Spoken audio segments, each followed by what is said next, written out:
Labdien! Šodien mums tāda interesanta sapulcēšanās. Mēs mēģināsim kaut ko ierakstīt. Ierakstīt par būvniecību, par būvniecības lielo balvu, varbūt par birokrātijas, administratīvā sloga mazināšanu būvniecībā. Un šai sarunā mēs piedalīsimies Mārīta Šperberga, Ilmārs Leikums, Uldis Andersons un es Rēmons Eizenšmits. Un es sākšu varbūt ar to, ka ir jau ļoti patīkami iet pa Rīgu vai braukt kaut kur un redzēt labas ēkas, būves un apzināties, ka ir arhitekti, kas ieguldījuši savu darbu, lai šīs būves taptu, un ir būvinženieri, kas ir faktiski viņas realizējuši. Varbūt Mārīta kaut ko var pateikt no savas pieredzes, no savas gan žurnālistas, gan būvinženieres pieredzes šajā jomā, cik svarīgi ir labi būvēt un cik svarīgi ir saņemt atzinību par to, ka mēs labi būvējam. Manuprāt, arī bez atzinības būtu jābūvē labi, jo principā jau tagad arī satiekoties ar dažādiem celtniekiem ikdienā gadās, vai tu skaties būvlaukumā tam cilvēkam acis deg par to, ka viņš grib izdarīt to darbu labi un kvalitatīvi, vai viņam ir tāda nostāja kā tāds ego, cik es par to dabūšu, ja? Un to ļoti var pamanīt. Un man ir prieks, kad es redzu cilvēkus tādus, kuriem patīk strādāt, un mēs visi kļūdamies. Jebkurā dzīves jomā, un tad man, piemēram, vienmēr ir kaitinājis, kad saka, ai, tu nevarēji tāpēc, vai kad tas notika tāpēc vai citādāk. Sanāk, ja ir problēma, sanākam kopā, meklējam risinājumu, kā to darīt, nevis attaisnojies, kāpēc es to nevaru izdarīt.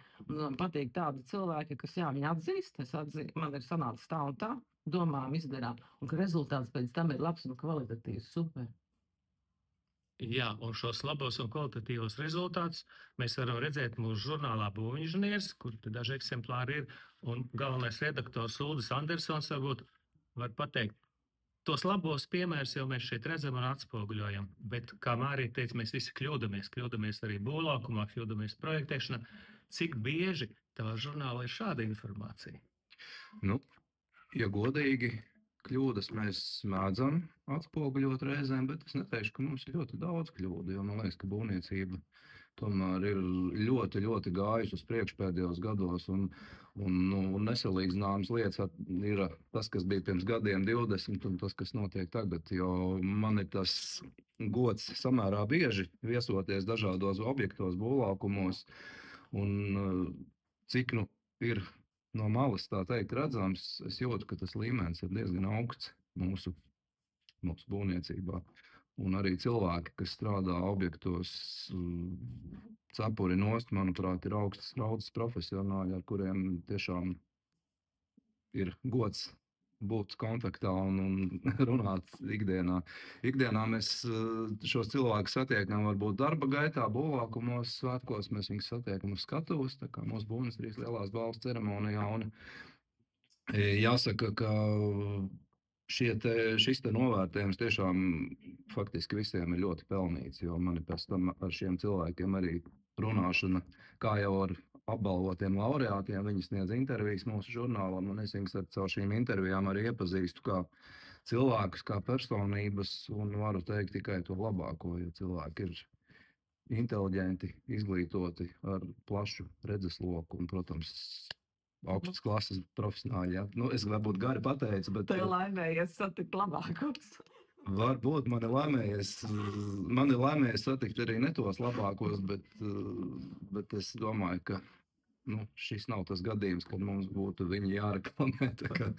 Tā kā lielākā daļa, es uzskatu, ir cilvēki savās vietās un dara to, kas jādara. Tas priecē, bet reizēm tomēr gadās, ka līdz mums atnāk ziņas vai sūdzības par to, ka daži būvspeciālisti kaut ko nav izdarījuši tā, vai praktiski pieļaujuši kādu kļūdu būvniecības procesā, vai arī pārkāpuši kaut kādu, es teiktu, birokrātiski noteikto prasību būvniecības dokumentācijā, un ar šādiem jautājumiem bieži iznāk saskarties Ilmāram, kurš ir mūsu strīdu, ja būvspeciālistu, teiksim, uzraudzības komisijā. Varbūt tu vari pastāstīt dažus vārdus, kā tad īsti ir.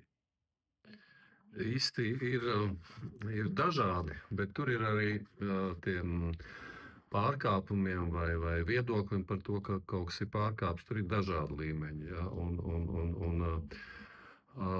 Daļēji tas, par ko mēs runājam, ka kļūdās visi. Tie, kas kaut ko dara, tie arī kļūdās. Un tas, ko es redzu, tad ir gadījumi, kad kaut kādā veidā strīdus cilvēki mēģina atrisināt, nevis komunicējot, piekāpjoties vai arī sadarbojoties, bet tādā agresīvā formā, tāpēc, ka liekas, ka tā ir pareizāk un tur ir kaut kādas savas merkantilās intereses. Un šajā gadījumā arī būvspeciālisti vai būvnieki ir.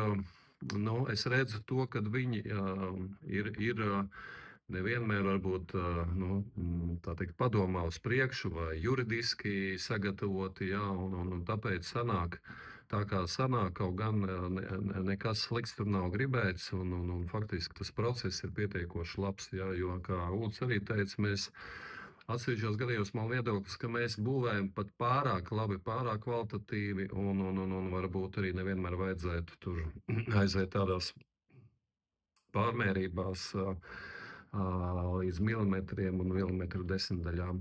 Bet, protams, ir arī gadījumi, kad būvnieki pārvērtē sevi. Viņiem liekas, ka viņi var, bet faktiski tur nesanāk nekas labs. Un tad ir tās problēmas, un arī tas aiziet uz kaut kādu sodīšanas virzienu. Lūk, un tā kā ir dažādi, un tāpēc tā lielā atziņa vienmēr, vismaz priekš manis, ir tāda, ka objektā un vispār dzīvē visu izšķir cilvēks ar savu to atbildību, ar savu empātiju pret visu, pret to, ko viņš dara, pret to, kas tiek būvēts, pret attiecībām, un tādu kritisku attieksmi pret to, vai es varu, vai es nevaru to kaut ko izdarīt, protams, pārkāpjot, savus, teiksim, kaut kāds robežas sev izvirzītās, kas ir labi, manuprāt, un man liekas, par tādiem cilvēkiem mums Būvniecības lielās balvas arī kontekstā arī ir jārunā un jāatcerās un jāpasaka paldies viņiem arī pēc kāda laika, tad, kad ir pagājis laiks un tad, kad citi cilvēki un arī lietotāji novērtē šo objektu. Tā kā ir labi, kā parasti dzīvē, gan labi, gan slikti. Jā, tieši tā. Būvindustrijā, būvniecībā ir gan labi, gan vidēji, gan reizēm arī slikti, un cerēsim, ka tā labā būs arvien vairāk. Un es domāju, ar šo mēs arī šo mazo ierakstījumu varam beigt un strādāsim pie nākošajiem. Priecīgs lieldienas visiem! Paldies! Cik minūtes?